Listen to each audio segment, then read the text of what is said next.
ini semuanya serba tiba-tiba. Dan firman Tuhan sudah mengatakan bahwa segala sesuatu akan digoncangkan. Tentang berakhirnya pandemi ini tidak ada seorang pun yang tahu. Kita tidak bisa memaksa Tuhan harus menghentikan sekarang juga. Tapi kita harus yakin, saudaraku, bahwa sebagaimana firman Tuhan katakan bahwa Dia membuat segala sesuatu indah pada waktunya. Tuhan mau kita belajar percaya bahwa di tengah-tengah situasi yang sulit, Tuhan adalah Tuhan yang tetap pegang kendali atas kehidupan kita. Apapun keadaan yang terjadi, Tuhan Yesus ada bersama dengan kita. Tuhan yang pernah menolong kita di waktu yang lalu adalah Tuhan yang sama yang menolong kita di hari ini. Hasil akhir bukan di tangan corona. Hasil akhir tetap di tangan Yesus Kristus. Dialah Tuhan yang berdaulat. Dialah Tuhan yang tetap pegang kendali atas kehidupan kita.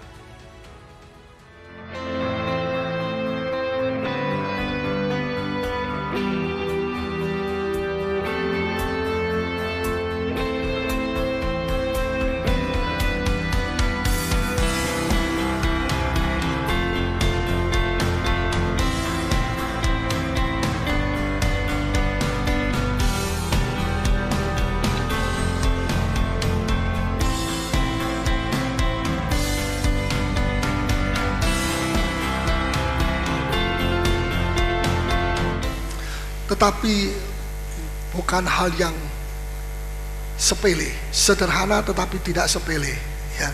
Sederhana tetapi sangat penting, maha penting, yaitu tentang mengenal Tuhan. Katakan mengenal Tuhan. Lagi sekali, mengenal Tuhan.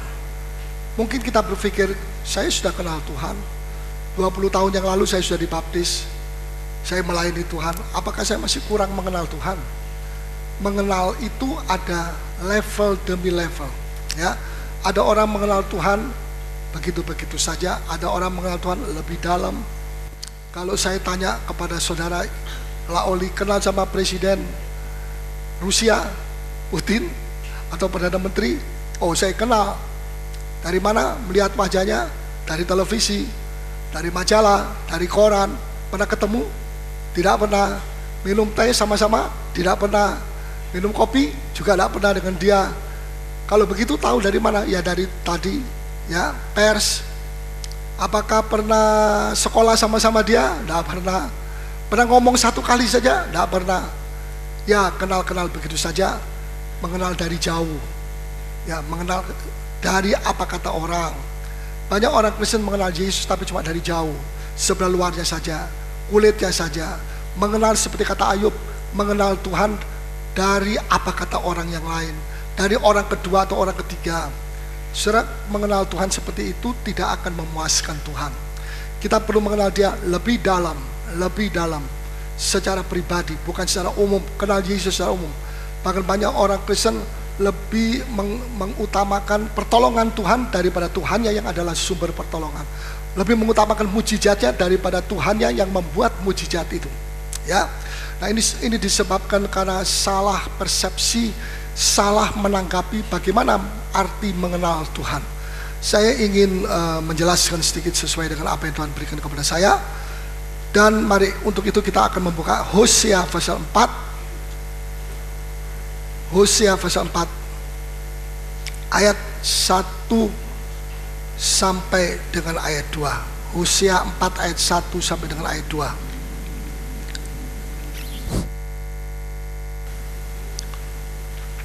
Ya, Hosea 4 ayat 1 dan 2. Sudah dapat? Kalau sudah katakan ya. Ya, sudah? Mari kita baca. Dengarlah firman Tuhan, hai orang Lewi, Israel, sebab Tuhan mempunyai perkara dengan penduduk negeri ini. Ya, sebab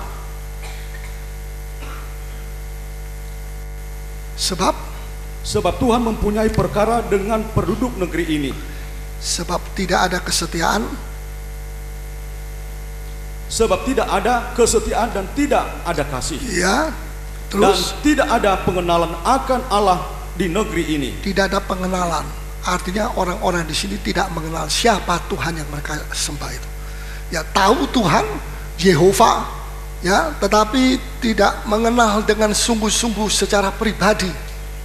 Ya, terus hanya mengutuk, berbohong, membunuh, mencuri, berzinah, melakukan kekerasan dan penumpahan darah. Ya, Menyusul permusuhan darah. penumpahan darah. Ya, maaf, yang baca Alkitab tidak sempat hadir. Ya, saudara.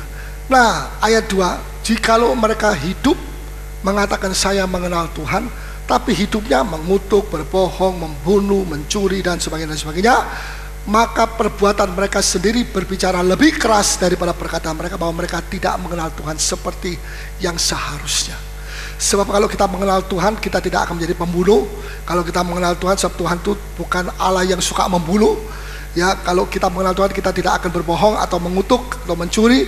Sebab semua perbuatan ini adalah perbuatan yang dibenci oleh Allah. Dan kalau kita mengenal Tuhan, kita mengenal Allah, kita tidak akan mau melakukan hal-hal yang dibenci oleh Allah. Ya, saudara, ini sangat penting sekali. Dari ciri, harus ada ciri orang yang mengenal Tuhan itu bagaimana. Orang yang mengenal Tuhan, dia mengatakan saya mengenal Tuhan, tetapi hidupnya seperti ayat 2, maka itu pengenalan yang tidak benar, ya, yang tidak dibuktikan. Coba kita membaca Hosea 6 ayat 3. Marilah kita mengenal dan berusaha Ya. sungguh-sungguh mengenal Tuhan. Ya, sekian dulu. Marilah kita mengenal. Di sini kata marilah bukan satu perintah, tapi satu himbauan. Kalau seperti tentara, ya harus lakukan. Tidak taat, ditembak atau dihukum dan sebagainya. Tetapi di sini Tuhan tidak mengatakan perintah, tapi Tuhan mengatakan marilah kita mengenal. Apa sebabnya? Tuhan tidak mau memaksa seseorang. Kenapa? Sebab Dia itu adalah kasih. Kasih itu tidak memaksa. Amin. Di mana ada paksaan itu bukan kasih. Ya, zaman dulu Siti Nurhaila atau Siti Nurbaya ya, dipaksa mesti kawin dengan ini, nggak punya cinta, kawin tetap tidak ada cinta. Kenapa? Di mana ada paksaan, di situ kasih pergi. Kasih itu tidak dipaksa, kasih itu kerelaan. Allah itu kasih adanya. Tidak ada satu ayat mengatakan Allah itu paksaan adanya. Kasih. Nah, di sini dikatakan marilah, tidak memaksa. Sebab hubungan kasih itu tidak dipaksa.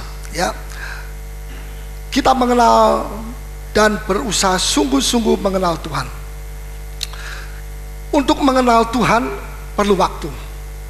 Kalau 10 tahun yang lalu sampai sekarang kita tetap sama, berarti pengenalan kita tidak makin bertumbuh, makin mendalam. Saudara, ini penting sekali. Sebab jikalau tidak, kita tidak mengerti. Kita pikir, ya saya sudah mengenal Tuhan. Terhadap siapa ayat ini disampaikan? Marilah kita mengenal dan berusaha sungguh-sungguh mengenal Tuhan. Kepada orang kafir? Tidak. Kepada umat Tuhan. Siapa dia? Bangsa Israel. Apakah bangsa Israel tidak mengenal Tuhan? Mengenal. Mengapa kalau begitu masih dihimbau lagi di sini supaya mengenal dan berusaha sungguh-sungguh mengenal? Sebab banyak di antara orang Israel yang mengenal tapi tidak sungguh-sungguh. Mengenal tetapi tidak mendalam. Mengenal tetapi tidak melekat kepada Tuhan, dan Tuhan tidak puas dengan pengenalan seperti itu. Ya, saudara, kalau kita mengenal Tuhan, pasti kita akan mengenal jalannya. Kita mengenal kehendaknya. Kita tidak dikatakan saya mengenal Tuhan, ya mengenal Tuhan tok, mengenal Tuhan titik, tidak ada apa-apa yang lagi sebelahnya, tidak. Karena Allah itu bukan hanya sesuatu patung, tapi Allah itu hidup, Dia punya kehendak. Karena Dia hidup, Dia punya rencana. Karena hidup, Dia punya jalan. Karena hidup, Allah itu Dia punya maksud, Dia punya hati, Dia punya hukum-hukum, Dia punya firman, Dia punya ketetapan, Dia punya pikiran yang disebut pikiran Kristus. Ya, sebab Tuhan itu bukan patung, maka Dia punya perasaan, Dia punya karakter, Dia adalah kasih, Dia punya perintah, Dia punya janji-janji luar biasa, begitu banyak sekali. Ya, tidak mungkin kita mengatakan saya mengenal Tuhan tetapi kita tidak mengenal jalannya. Ini berarti ada sesuatu kekosongan. Ya, coba tolong ditulis. Sudah siap? Ya, tidak mungkin kita mengatakan saya mengenal Tuhan tapi kita tidak mengenal jalannya, tidak mengenal kehendaknya. Yang pertama kehendaknya, tulis. Ya. Karena Allah itu punya jalan yang disebut jalan Tuhan, jalannya Allah. Sebelum kita mengenal Yesus, kita menuruti jalan kita sendiri, jalan ego kita sendiri. Kita tidak peduli jalannya Tuhan. Tapi setelah kita mengenal Tuhan, Tuhan itu hidup, punya jalan, punya maksud, punya rencana. Maka seyogianya kalau kita mengatakan saya mengenal Tuhan, kita juga mengenal jalannya. Kalau kita mengatakan saya mengenal Tuhan, kita juga harus mengenal kasih-Nya. Sebab Dia itu kasih adanya. Belum bisa? Nggak bisa, ya sudah. Saya terangkan ya. Di sana bilang nggak bisa begitu, ya sudah, nggak apa-apa. Ya. Nah, Allah itu punya rencana, rancangan yang disebut rancangan damai. Mungkinkah kita mengatakan saya mengenal Tuhan dengan sungguh-sungguh, tapi kita tidak mengenal rencananya Tuhan? Nggak mungkin. Ya. Saudara, Tuhan itu punya hati, hidup punya hati. Gak mungkin kita itu mengatakan saya mengenal Tuhan tetapi saya tidak mengenal isi hatinya. Kalau kita mengatakan saya mengenal Tuhan dengan sungguh-sungguh, kita mengenal isi hatinya. Sebab Allah kita Allah hidup, bukan patung yang tidak punya hati, hanya sekedar batu, tapi Allah itu punya hati. Bagaimana isi hatinya? Makin kita mengenal Dia, makin kita mengenal isi hatinya. Makin kita mengenal Tuhan, makin kita mendalam di dalam hatinya Dia. Ya, Tuhan itu punya hukum-hukum. Ya, dalam Alkitab Tuhan punya ketetapan-ketetapan, Tuhan punya perintah-perintah. Mungkinkah kita mengatakan saya mengenal Tuhan dengan sungguh-sungguh, tapi kita tidak mengenal perintahnya, malah kita melanggar perintah-perintahnya? Gak mungkin. Ya, kalau orang mengatakan saya mengenal Tuhan dengan sungguh-sungguh, tapi dia melanggar perintah Tuhan, dia melanggar firman Tuhan, maka dia sebetulnya tidak mengenal siapa Tuhan yang disembah itu. Haleluya. Tuhan tidak akan senang dan Tuhan bersuka cita karena anakku ini mengenal aku tapi tidak mengenal jalannya, mengenal aku tapi tidak mengenal firman-Nya, mengenal aku tapi tidak mengenal hukum-hukumku. Ya, saudara, sampai di mana kita mengenal Tuhan, sampai di situ kita mengenal hukum kita, hukum-hukumnya. Ya, pikirannya, perasaannya. Sebab itu kita perlu merenungkan bagaimana, sampai di mana pengenalan kita kepada Tuhan. Apakah kita juga mengenal pikiran-pikirannya Tuhan? Atau seringkali kita pakai pikiran kita sendiri, nafsu kita sendiri, ego kita sendiri. Kita bertindak dengan pikiran kita sendiri. Jangan salah mengerti, tidak boleh pakai pikiran. Ada orang mau tidak boleh pakai pikiran, jadi gila kalau tidak pakai pikiran. Perlu pikiran, tapi pikiran Kristus, bukan pikiran Paulus Yedidya. Sebab pikiran saya itu pikiran manusia lama, tapi pikiran Kristus itu manusia baru.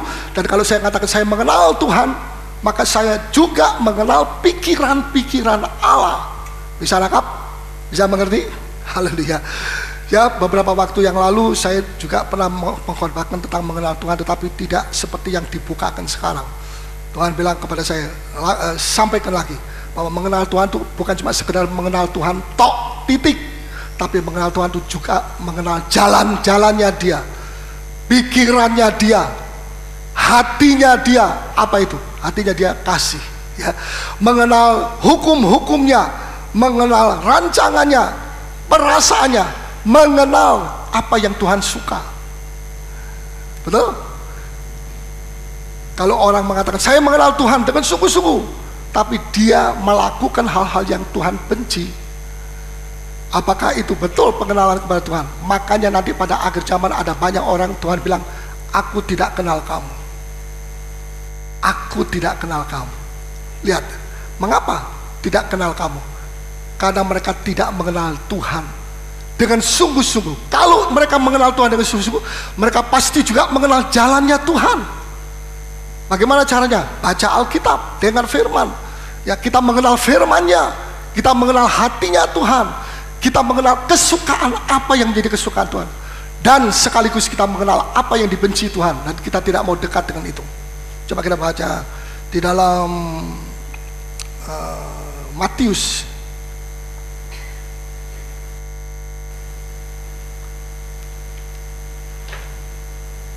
pasal yang ke-7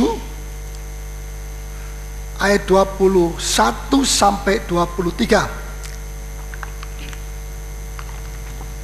Bukan setiap orang yang berseru kepadaku. Sebentar, sabar sedikit. Pasal 7 belum ditulis. Ayat 21 sampai 23. Ya. Mari. Bukan setiap orang yang berseru kepadaku, ya, Tuhan, Tuhan, akan masuk ke dalam kerajaan surga. Bukan setiap orang yang berseru, asal menyebut Tuhan, Tuhan, tetapi tidak melakukan kehendak Bapakku. Terus, melainkan dia yang melakukan kehendak Bapakku. Ya, orang yang di demikian itu tidak bisa masuk kerajaan surga, yang hanya menyebut Tuhan, Tuhan, Allah, Allah, tetapi tidak melakukan kehendak Bapa. Kenapa? Bapa itu punya kehendak, Allah itu punya kehendak, Tuhan itu punya kehendak. Betul? Kalau kita mengatakan saya mengenal Tuhan tahun ini lebih dalam, maka seharusnya ada ciri, tanda bukti kita mengenal kehendaknya juga lebih dalam. Terus pada hari terakhir, yaitu sekarang ini, zaman akhir sekarang ini, terus banyak orang akan berseru kepadaku. Banyak, tidak sedikit, banyak. Katakan sama-sama, banyak sekali ya. Berseru kepadaku, kata Tuhan. Terus, Tuhan, Tuhan, bukan kami bernubuat demi namamu? Bukankah kami bernubuat demi namamu? Terus, dan mengusir setan, usir setan demi namamu. Terus, dan mengadakan banyak mujizat demi namamu. Demi namamu. Apakah salah buat membuat mujizat? Tidak salah. Apakah salah mengusir setan? Ya, tidak salah. Karena kita tahu bahwa yang mengusir itu bukan kita, tapi Tuhan yang ada dalam kita. Ya, karena kita tahu bahwa yang mengadakan mujizat itu bukan kita, tetapi Tuhan yang ada dalam kita. Ya, salah? Tidak salah. Terus, pada waktu itulah aku akan berterus terang kepada mereka dan berkata, aku tidak pernah mengenal kamu. Aku tidak pernah apa? Mengenal kamu. Kata mengenal, tidak dikatakan kata yang lain, kata mengenal. Aku tidak pernah mengenal kamu. Apa sebabnya? Karena mereka juga tidak mengenal Tuhan dengan sungguh. Mereka tidak mengenal kehendaknya. Mereka menyebut Tuhan, tapi hidupnya menurut kehendak kedagingan, kehendak manusiawi lama, ya, keduniawian. Nah, orang-orang yang demikian hidupnya tidak cocok dengan seruan mulutnya, ibadahnya, itu nanti pada akhirnya akan menjadi kecewa. Karena Tuhan berkata, aku tidak kenal sama kamu. Kata mengenal, saya on the strip, saya garis bawahi. Saya sedang berbicara tentang mengenal. Tapi mengenal Tuhan dan mengenal Tuhan itu ada banyak macam. Ada paling sedikit 2 macam. Mengenal yang bagaimana? Saya pergi gereja seminggu sekali atau seminggu 2 kali, itu tidak cukup ya, kita perlu mendalami dalam mengenal Tuhan. Terus ayat yang keberapa sekarang? Aku tidak pernah mengenal kamu. Ya. Hanyalah daripadaku. Ya. Kamu sekalian pembuat kejahatan. Ya. Ternyata perbuatannya adalah perbuatan kejahatan. Sekalipun dia mengatakan Tuhan, Tuhan, aku kenal Tuhan, aku sembah Tuhan, tetapi rupanya dia tidak mengenal perintah-perintah Tuhan. Buktinya dia melakukan dosa terus, dia melakukan hal-hal yang jahat, dan tidak ada perubahan dalam hidupnya, ya, tidak menguduskan diri, sedangkan Allah itu kudus. 100 kali kita mengatakan Tuhan yang maha kudus, saya mengenal Engkau maha kudus, tapi hidupnya najis, hidupnya tidak benar di mata Tuhan, maka seruannya dia itu tidak diterima oleh Tuhan. Bahkan Tuhan berkata, siapa kamu? Wah, kalau kita menghadap Tuhan, kemudian kalau saya kasih contoh saya, kalau Paulus jadi dia menghadap Tuhan dan Tuhan bilang, siapa kamu? Kalau orang kenal dari jauh kan sudah melabe-labe, ya toh. Tapi sampai di mukanya Tuhan, siapa kamu? Saya Paulus Yedidia, gembala sidang di jemaat Petra. Aku kok tidak kenal sama kamu ya.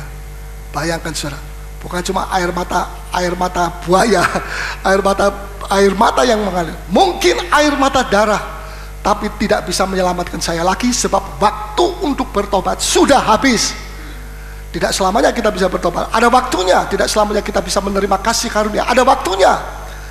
Ya, dan Paulus berkata, hari ini jikalau kamu mendengar suaraku, jangan kamu mengeraskan hatimu, kata Musa. Tapi juga Rasul Paulus mengatakan demikian. Coba kita membaca di dalam Kolosi,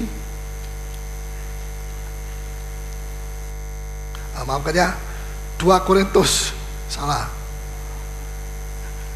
2 Korintus 6 ayat yang pertama dan ayat yang kedua.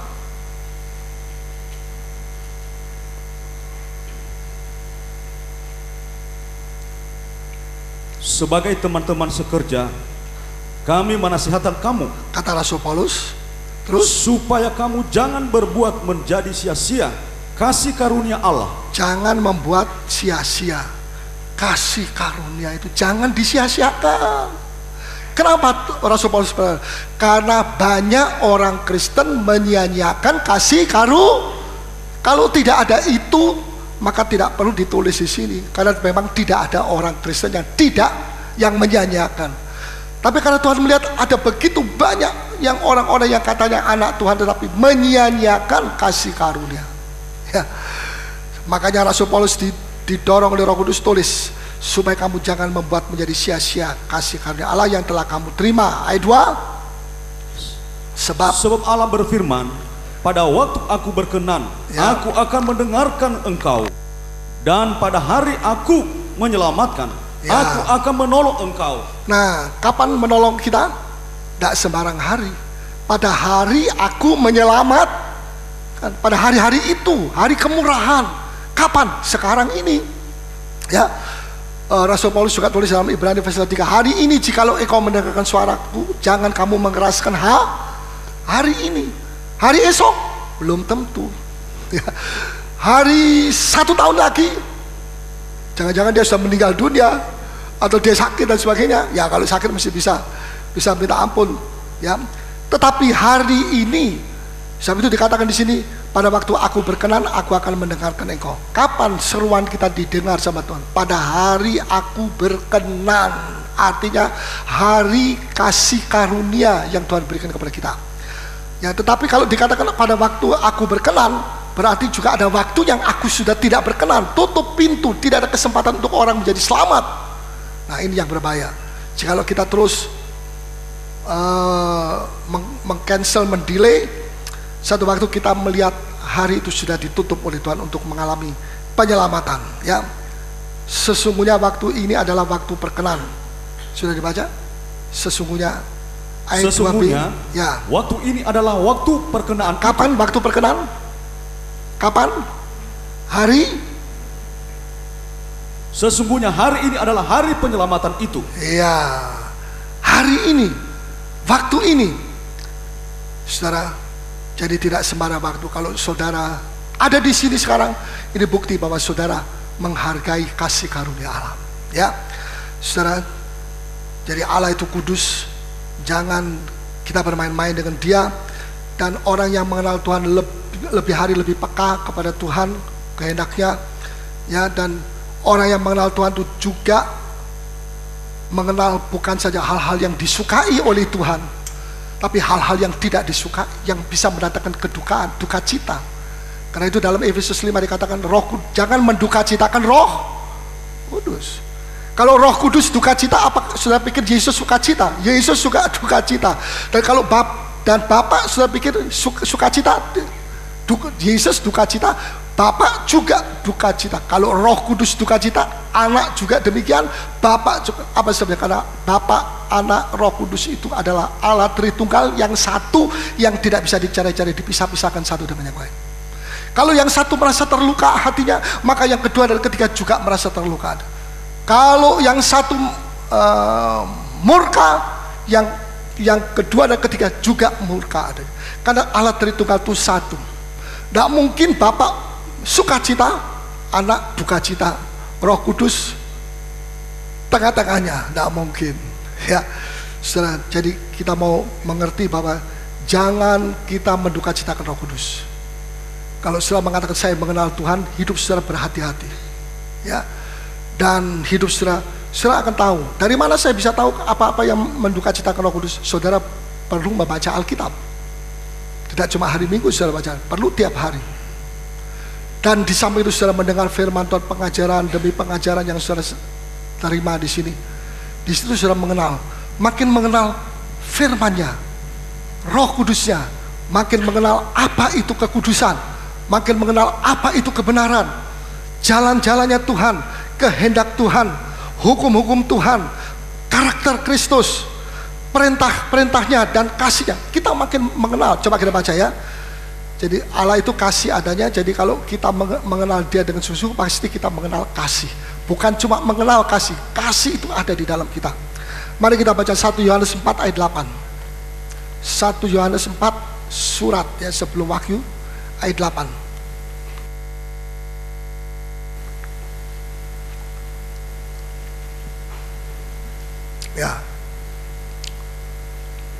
Ya, silakan.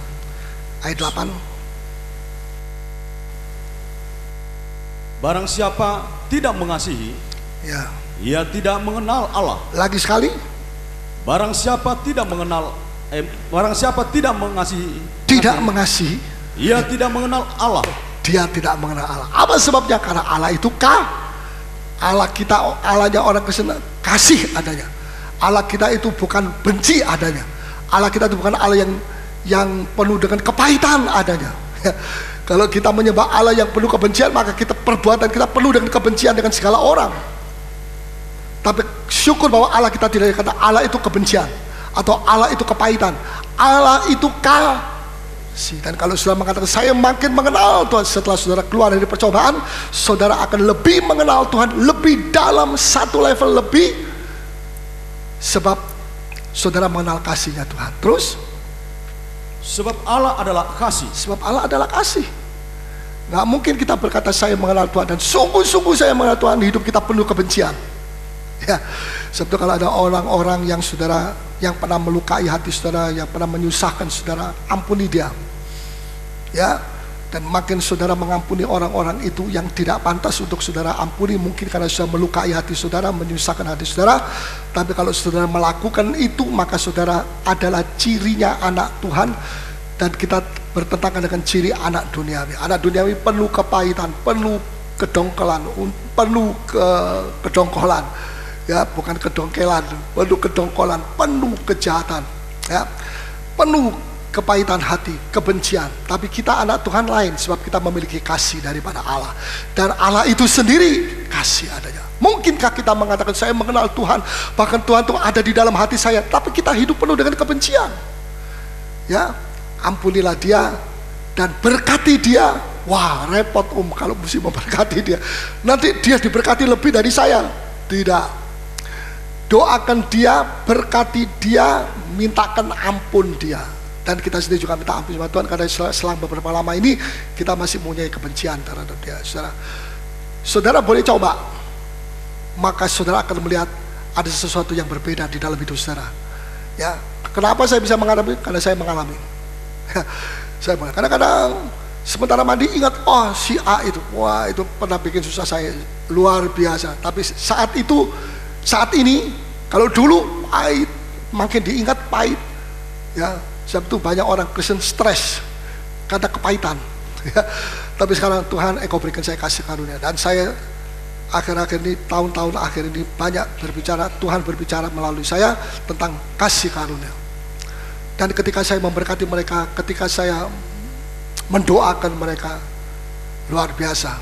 Ya, saya diberkati lebih daripada sebelumnya. Saya diberkati lebih dari porsi saya.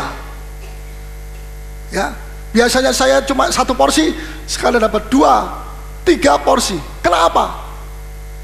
Karena kita tidak cuma mintakan ampun kepada orang yang pernah berbuat salah kepada kita, yang orang itu yang kita sayang, saudara kita.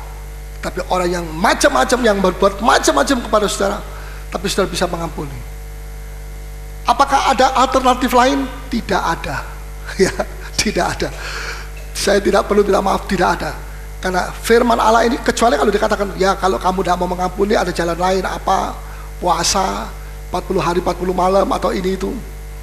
Puasa pun, tapi kalau tidak menghapus kepahitan, tidak berguna bagi orang Kristen itu. Ya, saudara, jadi kalau kita berpuasa, kita juga harus membersihkan hati kita supaya selesai puasa beda daripada sebelum puasa. Kalau sebelum dan sesudah sama, ya tidak ada gunanya kalau kita berpuasa dan berdoa seperti itu. Ya, jadi saudara perhatikan,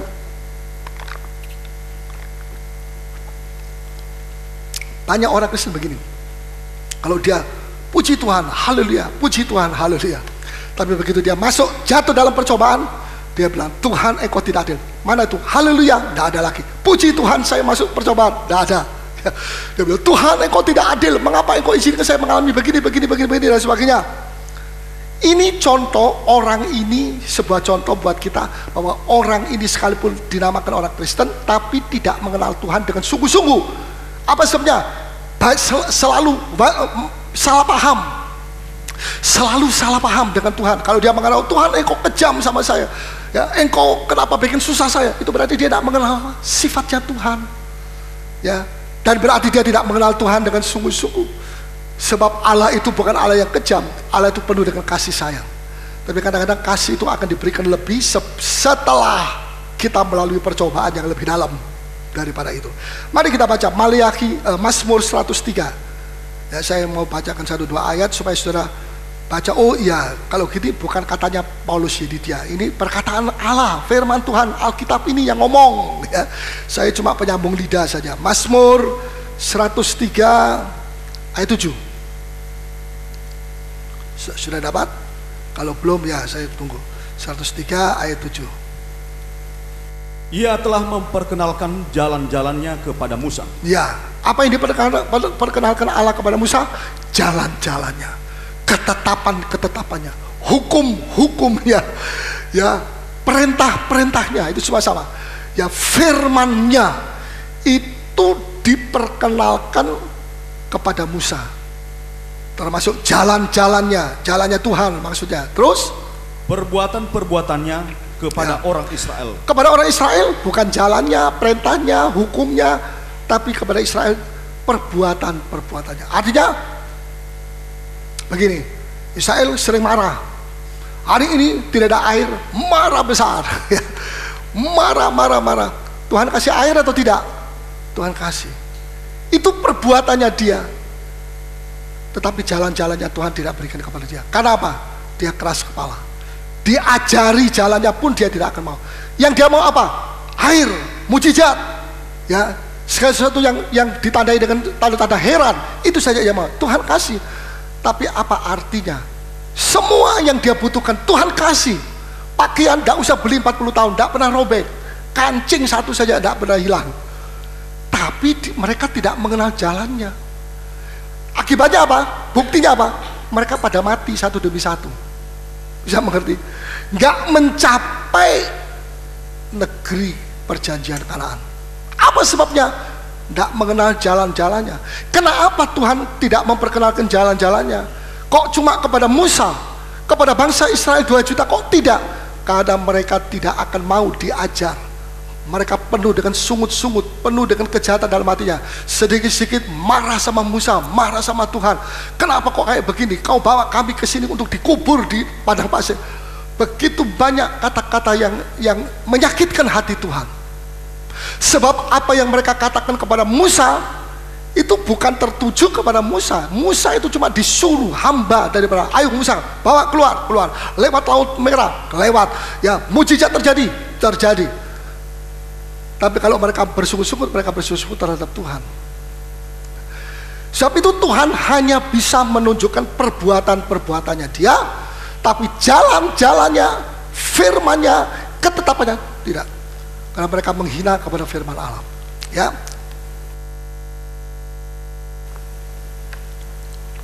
Apa saudara mau begitu? Saya tidak mau. Saudara, jadi bisa jadi melihat perbuatan-perbuatannya tetapi tidak mengenal jalannya. Tapi orang yang mengenal jalan-jalannya pasti mengalami perbuatan-perbuatannya. Betul? Sekali mereka marah-marah sama Tuhan, dikasih air. Marah-marah lagi kepada Tuhan, mana? Diturunkan setiap pagi. Jangan sudah pikir Allah itu begini. Mereka marah-marah sama Tuhan, sungut-sungut sama Tuhan. Kemudian Tuhan bilang, aku hukum 1 hari tidak ada marah. 1 hari suruh puasa semua, anak-anak kecil, bayi semua puasa. Begitu? Tidak. Tuhan tetap berikan. Demi siapa? Demi dirinya, bukan demi Israel itu berkenan kepada Tuhan. Israel tidak berkenan, jahat ini bangsa ini. Jadi Allah memberi tetap supaya, dengar baik-baik, bukan karena Allah berkenan kepada Israel, tapi Allah memberi air dan minum dan makan dan mana oleh sebab demi dirinya dia, supaya jangan bangsa-bangsa sekelilingnya saat itu mengatakan, nah itulah dia Allahnya orang Israel. Cuma paling-paling bisa sampai keluar dari Mesir lewat Laut Merah, Ya, dan sedikit masuk di padang gurun. Setelah itu mereka pada mati semua. Mana Allah mereka? Mana Yehova? Kok nggak bisa nolong umatnya? Dan Allah kemudian dihina oleh bangsa-bangsa. Allah Yehova dihina. Allah tidak membiarkan namanya dihina. Allah tidak membiarkan bangsa-bangsa mencemooh. Sebab itu apa yang Tuhan lakukan? Dia kasih semua terus. Ini bukti, biarpun Israel itu bangsa yang suka ngomel-ngomel, tapi semua kebutuhannya aku beri. Bukan karena aku berkenan kepada dia, tapi demi diriku supaya namaku tetap dipuji dan ditakuti oleh bangsa-bangsa sekeliling. Jangan main-main dengan Yehova. Mereka berkata, sebenarnya Allahnya Israel ini dahsyat. Sampai hari ini walaupun mereka marah-marah, tetapi mereka tetap dikasih makan. Dikasih makan untuk demi namanya dia, supaya jangan orang Israel, orang kafir berkata, ini Allahnya orang Israel ini sama saja dengan Allah kami. Haleluya.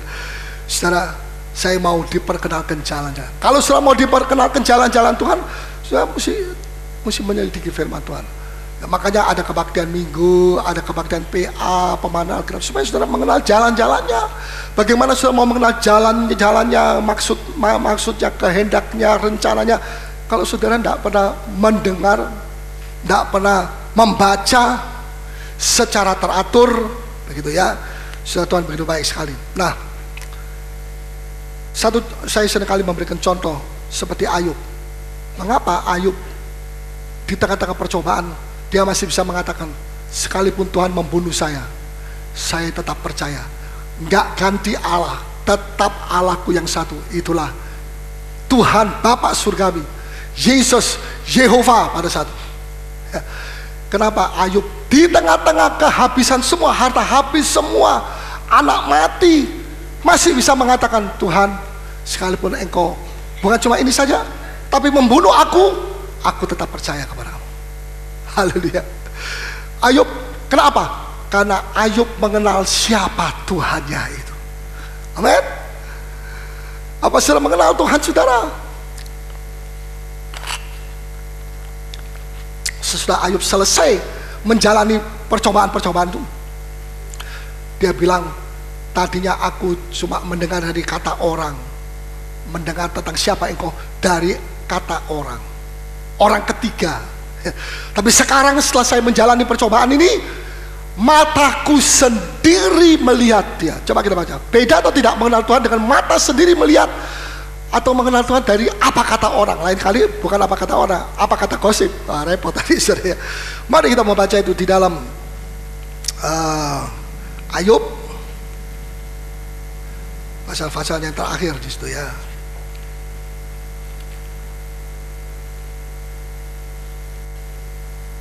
Pasal 42, pasal terakhir ayat 5.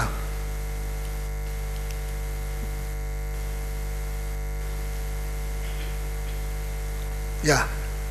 Pasal 42 ayat 5.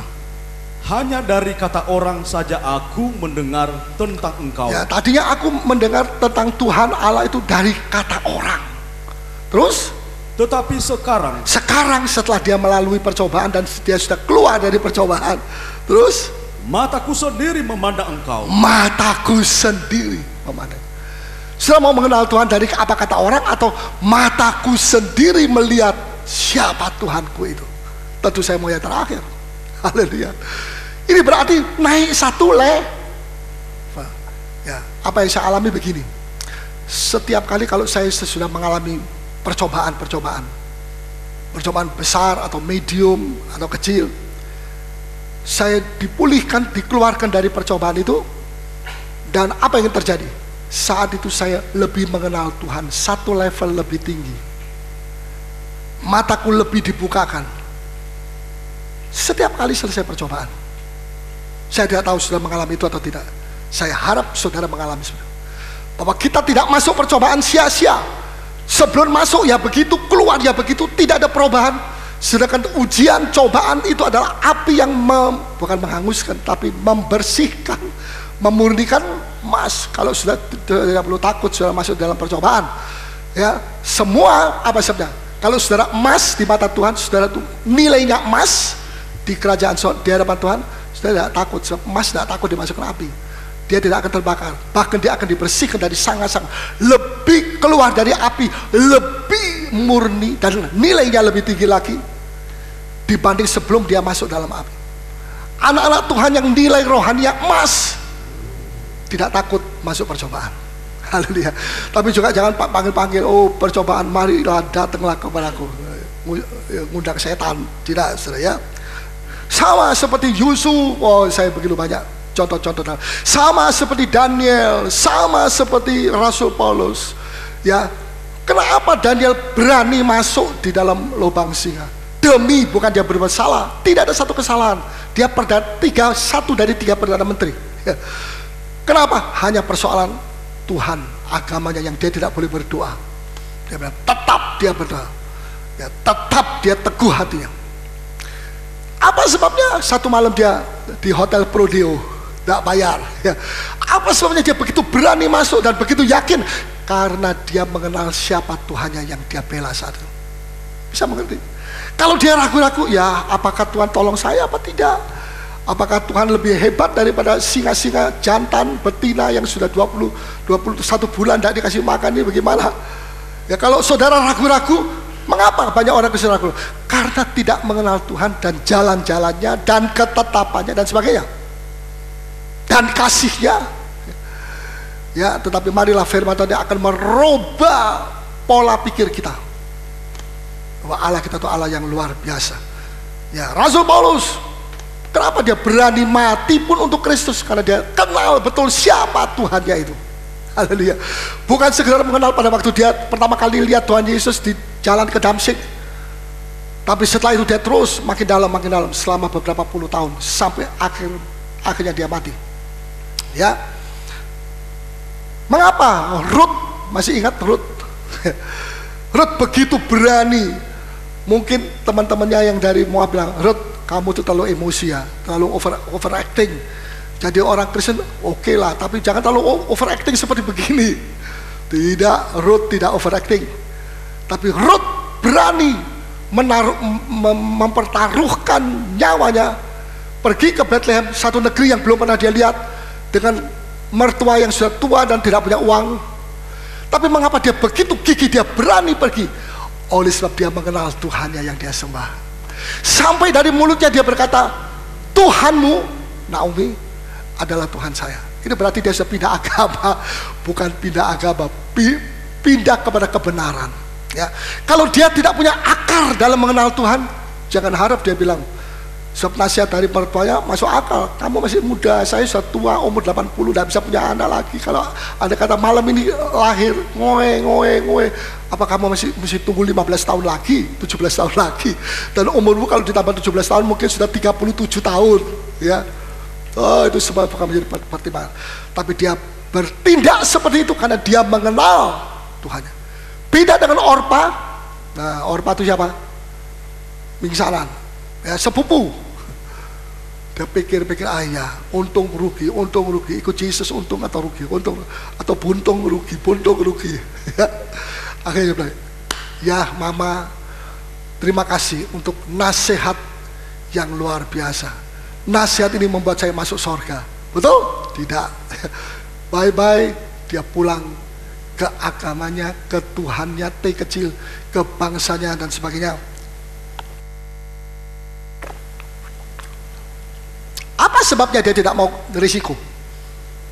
Apa sebabnya dia tidak mau risiko pergi seperti Rut, pergi ke Bethlehem? Ya, kalau di sana tertolong, kalau tidak mati kelaparan di negerinya orang, bikin malu lagi. Apa sebabnya dia begitu yakin Rut? Karena dia mengenal Tuhan. Apa sebabnya Orpa kembali ke negerinya? Karena dia tidak mengenal Tuhan dengan sungguh-sungguh. Betul?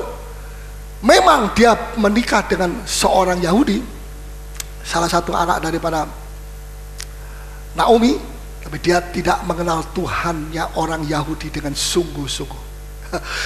Kalau dia mengenal Tuhannya orang Yahudi dengan sungguh-sungguh, maka reaksinya dia tidak jauh beda dengan Rut.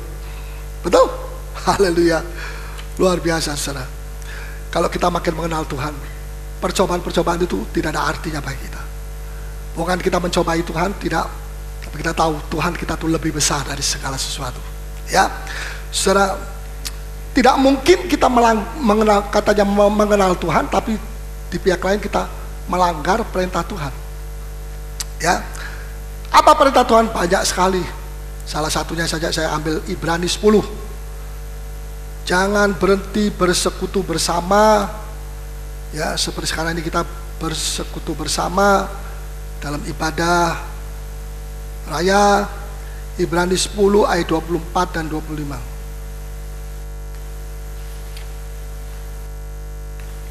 Ya, silakan. Dan marilah kita saling memperhatikan supaya kita saling menolong dalam kasih dan dalam pekerjaan baik. Ya, saling memperhatikan, satu, saling mendorong. Ya, bukan saling dorong. Saling mendorong supaya maju dalam Tuhan. Ya, saling memperhatikan sebagai anggota tubuh Kristus, satu keluarga kita ini satu keluarga, saling memperhatikan. Terus ayat 25. Janganlah kita menjauhkan diri dari pertemuan-pertemuan ibadah kita. Jangan suka absen dari ibadah raya, hari Minggu, ya, atau juga PA atau hari Kamis, ya. Jangan suka berhenti, absen, ya, menjauhkan diri dari pertemuan-pertemuan ibadah kita. Terus seperti dibiasakan oleh beberapa orang. Tetapi marilah kita saling mengasihi dan semakin giat melakukannya menjelang hari Tuhan yang mendekat. Ya, puji Tuhan. Ya, saudara, luar biasa. Ya, jangan berhenti beribadah raya. Ya, jangan orang Kristen itu kalau akhir bulan saya tidak pergi gereja. Kenapa? Tidak ada ongkos beca. Ya. Saya percaya saudara kalau sungguh-sungguh sama Tuhan, ongkos beca aja kok tidak punya, ongkos ke sorga ada punya, ya, ongkos ke sorga aja punya, apalagi cuma pergi gereja. Betul? Betul? Nggak yakin? Haleluya. Nah, jadi kalau bulannya sudah mulai mau habis, berdiam di rumah, jangan. Dikatakan di sini, marilah kita saling memperhatikan, saling mendorong dalam kasih. Jangan kita menjauhkan diri dari pertemuan-pertemuan ibadah seperti sekarang begini. Seperti yang dibiasakan oleh beberapa orang. Saudara, kalau tidak ke gereja dianggap biasa, ini krisis. Ya, kalau kita hidup dalam dosa dianggap biasa, kalau hati pahit dianggap ini biasa. Saudara, kita tidak bisa maju di dalam rohani kita. Khawatir Yesus datang kita ketinggalan masuk zaman antikris. Ya, kalau marah, mengutuk, mencuri, merampok dianggap biasa. Ya, kita harus bangkit. Ya, kalau kita tidak mau ikut ibadah bersama, kita kehilangan 3 perkara, miss 3 perkara. Yang pertama apa? Saling mendorong, tadi ayat 20. Tidak ada yang mendorong, hidup menyendiri di dalam kamar, ya, mengasingkan diri. Ya, yang kedua, kita kehilangan saling memperhatikan, ayat 24 tadi. Yang ketiga, tidak ada yang memperhatikan. Kenapa? Karena dia sembunyi di dalam kamar terus, ya. Dan yang ketiga, dia kehilangan nasihat. Sebab dalam ayat 25, jangan kita menjauhkan diri dari pertemuan seperti dibiasakan orang, tetapi marilah kita saling menasehati. Ya, saling, tidak ada nasihat. Kita kehilangan saling menasehat, kita kehilangan perhatian, kita kehilangan dorongan baik dari manusia atau Roh Kudus untuk mendorong kita lebih maju. Ya, bahkan dikatakan di sini, marilah kita saling menasihati dan semakin giat, jangan semakin turun, merosot. Haleluya. Saudara, bagaimana kalau saudara mau arang itu menyala-nyala? Bagaimana? Ada 10 arang, satu saya taruh sini, satu butir saya taruh situ, yang ketiga, keempat, kelima, keenam, ke-7, ke-8, ke-9, ke-10. Menyala semua, tapi sendiri-sendiri. Kira-kira, apalagi kalau di Malinos itu dingin sekali. Kira-kira berapa menit dia bisa tahan? Kalau dia bisa tahan 1 jam, itu luar biasa. Tidak mungkin. Setengah jam, itu pun sudah pada mati semua. Kenapa? Sendiri. Ya atau ya? Ibadah kita bukan sendiri dan tidak menyendiri, tapi ibadah kita adalah kebersamaan. Ya, bagaimana api itu mau dinyalakan luar biasa? Mesti jangan sendiri, satukan. Nah, saling memberi api. Ini memberi api ke situ, situ memberi api ke sini, ini memberi api ke sana. Ya, saling menasehati, saling mendorong. Ya, bukan saling melemahkan. Itu bukan dari utusan Roh Kudus. Ya, saling menasihati, saling mendorong, saling memperhatikan. Dan itulah ciri hidup yang orang Kristen yang sehat. Itu bukti bahwa dia mengenal Tuhan lebih dari biasa. Ya, saudara, tidak setiap orang ke gereja berubah, tapi setiap orang yang berubah hidupnya pasti dia pergi ke gereja. Pasti ada rasa haus. Ya, puji nama Tuhan. Tuhan begitu baik sekali. Yang terakhir, haleluya, mengenal Tuhan melalui apa? Mau kenal Tuhan? Mau. Lebih dalam? Ya. Melalui apa? Berkat-berkat? Oh tidak. Ini kali bukan berkat. Ini kali adalah penderitaan. Coba kita baca Filipi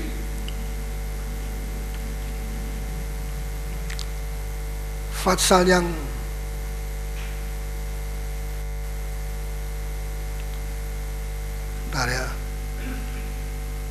Filipi pasal yang ke-3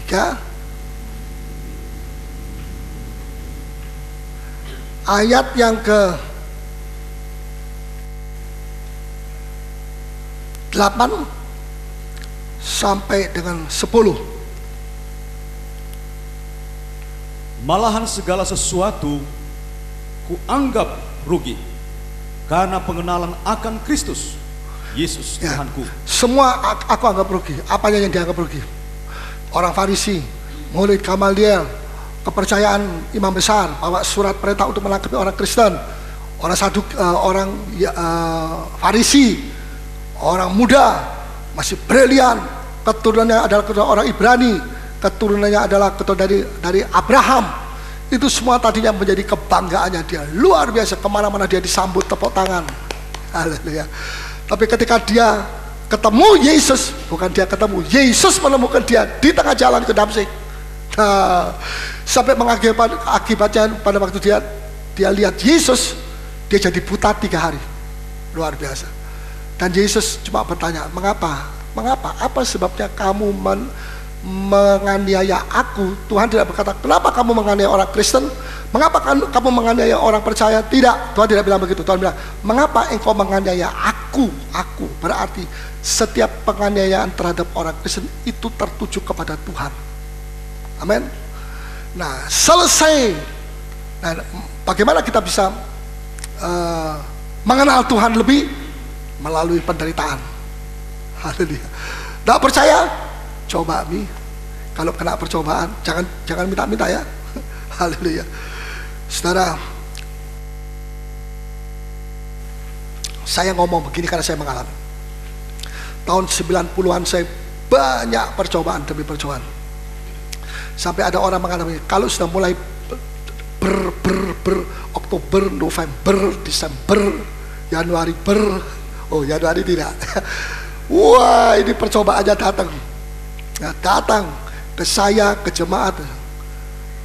Ya, tetapi justru melalui itu semua, setelah saya keluar dari percobaan yang satu, saya mengenal Tuhan lebih, satu level lebih tinggi lagi. Setelah itu mesti masuk lagi percobaan lebih dahsyat lagi. Setelah keluar, saya mengenal Tuhan satu level lebih tinggi lagi. Makanya mengenal Tuhan dan berusaha bersungguh-sungguh mengenal Tuhan, itu bukan cuma teori. Saudara, kalau saudara mau mengenal Tuhan dengan lebih sungguh-sungguh, mau mengenal Tuhan lebih sungguh-sungguh, mau, jangan bilang mau, siap-siap tunggu kalau percobaan datang. Nanti di situ saudara akan digembleng, pengharapan saudara akan lebih kuat, iman saudara akan jadi lebih kuat, lebih kokoh, dan otomatis pengenalan saudara satu tingkat lebih tinggi akan saudara capai. Kalau saudara percaya, tidak perlu takut terhadap percobaan. Ya, Rasul Paulus ini sudah boleh baca sendiri sampai ayat 13. Dia ayat 9, tolong ayat 9. Dia bukan dengan berada dalam dia bukan dengan kebenaran sendiri, dan berada dalam Dia bukan dengan kebenaranku sendiri. Ya, terus? Karena mentaati hukum Taurat.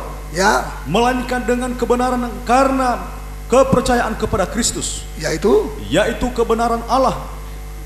Anugerahnya berdasarkan kepercayaan. Ayat 10, yang ku kehendaki. Yang ku kehendaki ialah mengenal Dia.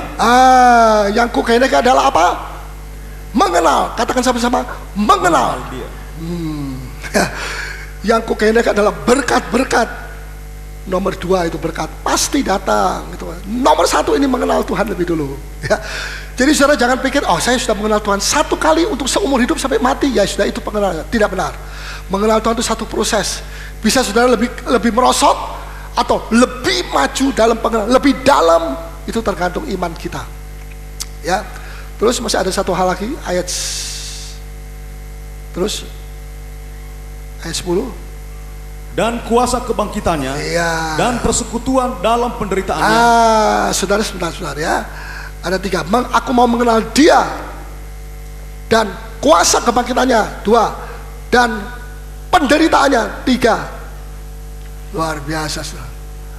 Kalau kita sangat tidak relevan kalau kita mau mengenal Tuhan lebih dalam tapi kita tidak mau mengalami penderitaan untuk Dia. Bisa mengerti? Rasul Paulus makin mengenal Tuhan setelah selesai keluar dari penderitaan. Wah, penderitaannya Rasul Paulus luar biasa, ya. Dan terus baca ayat 10. Di mana aku menjadi serupa dengan Dia, ya, dalam kematiannya. Dalam kematian, sesudah itu beroleh kebangkitan dari antara orang mati. Sekian, terima kasih. Ada kata menjadi serupa dengan Dia. Ini satu proses, satu perubahan yang terjadi, ya. Tuhan begitu baik sekali, saudara. Yang terakhir, orang yang mengenal Tuhan dengan lebih sungguh-sungguh itu adalah orang yang mencintai Tuhan. Sebab Tuhan Yesus berkata dalam Matius 6 ayat 24, tidak mungkin kita mengabdi kepada Mamon dan sama-sama juga mengabdi kepada Tuhan Yesus. Mamon tidak salah, cinta Mamon yang salah. Cintanya itu yang harus dipergikan. Cintanya harus tetap cinta Tuhan Yesus. Ya, kalau sudah diberkati secara materi, puji Tuhan. Banyak contoh-contoh orang diberkati secara luar biasa dalam Alkitab. Saya sama sekali tidak meragukan itu. Bahkan saya dengan jemaat sedang mengalami itu. Tapi ada hal yang lebih penting. Apakah kita mengasihi Tuhan? Tidak bisa, ya separuh 50 mengasihi Tuhan, separuh lagi mengasihi Mamon. Nah, satu atau sama sekali tidak. Ya, seperti dikatakan dalam Matius 6 tadi. Ya, sebab apa? Sebab kalau kita sudah mulai mencintai uang, bukan memiliki uang, boleh. Tapi kalau kita mulai mencintai, itu berarti cinta kita kepada Tuhan diambil separuh. 50-50. Tuhan bilang, no. Sama sekali or no way. Sama sekali tidak. Ya, saudara, Tuhan tidak mau dibagi-bagi. Sudah tahu, gara-gara uang, ya, manusia bisa mencuri, bisa menipu, katanya karena lapar. Karena uang, orang itu bisa KKN. Semua karena uang. Sudah kaya, masih KKN lagi. Ya, gara-gara uang orang bisa masuk penjara. Ya atau ya? Saudara baca di mana? Di koran. Gara-gara uang, orang itu bisa membunuh orang lain dengan pembunuh bayaran. Ya, dengan uang, ya kita banyak rumah tangga cerai karena uang. Ada satu riset di Amerika, umumnya manusia Amerika itu satu hari paling sedikit menyebut uang 20 kali. Ini Amerika. Kalau Indonesia lebih banyak atau lebih, saya tidak tahu. Tapi kalau yang di lingkungan bank dan perusahaan-perusahaan, orang Amerika bisa mengucapkan kata uang dalam satu hari lebih dari 348 kali. Bayangkan, melebihi kata puji Tuhan. Haleluya. Orang Kristen berapa kali ngomong puji Tuhan di rumah Senin, Selasa, Rabu? Berapa kali? Sekian kali. Sekiannya berapa? Tidak tahu. Untung kalau saudara menyebut puji Tuhan satu kali aja. Ini menyebut uang 348 kali. Bayangkan. Ya, mestinya kita lebih dari ini. Ya, puji Tuhan, haleluya. Mestinya begitu. Saudara, Tuhan mau supaya kita mengasihi lebih dalam dan lebih dalam. Amin. Dan dengan begitu kita akan mengasihi Tuhan dengan sungguh-sungguh di dalam Dia. Dan cuma satu, kalau kita mengenal Allah, kita mengenal kasih Allah. Amin. Satu contoh, kenal Yakub? Yakub kenal loh, tapi sudah mati anaknya Ishak. Yakub Yakub ini jatuh cinta kepada anaknya Laban. Laban itu omnya dia, ya, Laban omnya. Nah, jatuh cinta berat. Lantas ini dimanfaatkan oleh Laban. Saya kasihkan anakku ya, yang namanya Rachel, yang ditaksir, bukan Lea. Padahal Rachel itu yang lebih muda, ya. Aku kasih, tapi kamu mesti kerja buat aku 7 tahun. Beres, kata Yakub. Dia kerja susah payah 7 tahun. Dan Alkitab bilang 7 tahun itu seperti 7 hari atau sekian hari, ya. Dia penuh berapi-api, bersemangat, tidak mengeluh seperti kita, tidak merasa berat. Aduh, aku setiap hari yang ngomel di mukanya Rachel, demi kamu saya ini kerja keras, Kel, tolong Kel. Saudara, tidak. Berat jadi ringan. 7 tahun panjang jadi cuma 7 hari. Kira-kira begitu. Apa sebabnya? Apa? Kasih. Kekuatan kasih itu dahsyat. Amin. Mengapa banyak orang Kristen tidak semangat lagi seperti Yakub semangat? Pengetahuan sudah ada, kasih mula-mula tidak. Ya, saya minta maaf, satu ayat ini terakhir betul saya mau bacakan. Kejadian 29, ya tolong cepat sih. Kejadian 29 ayat 18 sampai dengan 20.